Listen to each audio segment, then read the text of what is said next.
సమస్త ప్రజావానికి నమస్కారాలు తెలియజేస్తూ, గతంలో ఆఫ్టర్ కరోనా, బిఫోర్ కరోనా ఏ విధంగా అయితే మనం చూసామో, ప్రస్తుత కాలంలో అలాంటి కాలాన్ని మళ్ళీ చూస్తున్నాము. ప్రత్యక్షంగా ఎవరైతే పనిని కోల్పోతున్నారో, ముఖ్యంగా బీసీ జాతికి చెందిన బీసీలలో ఏబీసీ వారి యొక్క ఆర్థిక విధ్వంసం ప్రస్తుత కాలంలో జరుగుతుంది. చిన్న చిన్న టీ కొట్టు లేదా టిఫిన్ సెంటర్లు నడిపించే ఎవరు నడిపిస్తున్నారంటే ఇది మామూలుగా ఎస్సీ, ఎస్టీ లేదా బీసీలలో ఏబీసీ మాత్రమే ఈ హోటల్ పని చేస్తూ జీవనాన్ని కొనసాగిస్తున్న సందర్భంలో ఉన్నదాన్ని సర్దుబాటు చేయడం ఏ ప్రభుత్వమైనా చేస్తుంది. ప్రస్తుత కాలంలో సిలిండర్ కొరత ఏర్పడడం వలన పెట్టుబడి ఎక్కువయ్యి ఆర్థికంగా నష్టపోతున్న సందర్భం. మనం రైతులకు పెట్టుబడి సాయం ఏ విధంగా చేస్తామో, ఇప్పుడున్న కాలంలో వెనుకబడిన జాతులు ఏవైతే ఉన్నాయో SC, ST, BC, ABC, D గురించి తర్వాత చెప్తానండి.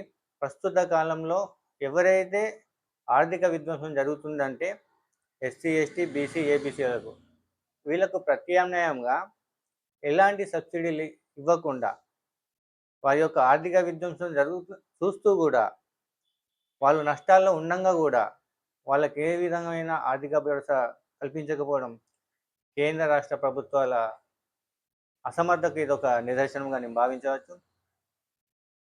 నేను ప్రతి విషయంలో బీసీలకు కానీ, ఎస్సీలకు కానీ, ఎస్టీలకు కానీ నేను వివరించే ప్రయత్నం చేశాను. మీరు గతంలో ఓటు వేసే విధానంలో కూడా మేము దానిలో వివరించాను. మీరేమి కోల్పోతున్నారు.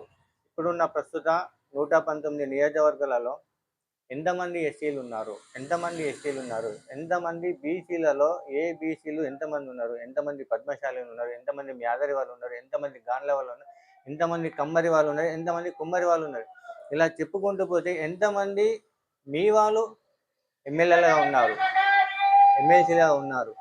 ఒక్కసారి ఆలోచన చేశారా? ఇప్పుడు ఆర్థిక విధ్వంసం జరుగుతుంటే ఏ ఒక్కరు కూడా మీరు మాట్లాడతలేరు, ఎక్కడ కూడా మాట్లాడతలేరు, ఏ రాజకీయ నాయకుడు కూడా మాట్లాడతలేరు. మరి ఇది ఎవరు మాట్లాడాలి? మీకు వచ్చిన అవకాశాన్ని ఓటును దుర్వినియోగం చేయకుండా ఉండడం వల్ల మీ సమస్య పరిష్కారానికి కృషి చేయడానికి ఒక నాయకుడు మీరు నిర్ణయించుకోవాలి. ప్రస్తుతం ఆర్థిక విధ్వంసం చూస్తున్నారు, కరోనా టైం చూశారు, ఇంకా ఎన్ని చూస్తారు? ఈ విధంగా చూసుకుంటూనే ఉంటారా? మీ యొక్క అమూల్యమైన ఓటును దుర్వినియోగం చేయకుండా మీరు ఒక విషయం మీరు మంచిగా గమనించండి. బీసీ నాయకులు ఒక ఇద్దరు పేర్లు మీకు చెప్తాను ఇప్పుడు. జగిత్యాల జిల్లాలో మీకు ఎల్రం నన్న అంటే మీకు అందరికి తెలిసే ఉంటారు, బీసీ నాయకుడు. తను బీసీ నాయకుడు ఉన్నప్పుడు, తను ఎమ్మెల్యేగా ఉన్నప్పుడు, ప్రస్తుత కాలంలో ఎమ్మెల్సీగా ఉన్నప్పుడు బీసీలకు కానీ మామూలుగా వ్యక్తి ప్రజానికానికి ఏ విధంగా సేవ చేస్తున్నారు, బీసీ నాయకుడు ఉండడం వల్ల బీసీలకు ఏ విధంగా ఉపయోగపడుతున్నది ఒక్కసారి ఆలోచన చేయండి. ఇంకొకరు ఇప్పుడు ప్రస్తుత మంత్రి, మన కరీంనగర్ మంత్రి ప్రభాకర్ గౌడ్ ఆర్టీసీని ఎంత అభివృద్ధి పథంలో తీసుకువెళ్తారో చూడండి ఒకసారి. ఇలా ఒక్కొక్క కులం నుండి ఈ 119 నియోజకవర్గాలలో మన బీసీలను దాదాపు 300 కులాలుగా విభజించారు. ఐకమత్యమే బీసీలను గెలిపించుకుంటే ఫ్యూచర్ బాగుంటుందని నా ద్వారా మీకు తెలియజేస్తున్నాను. ధన్యవాదాలు.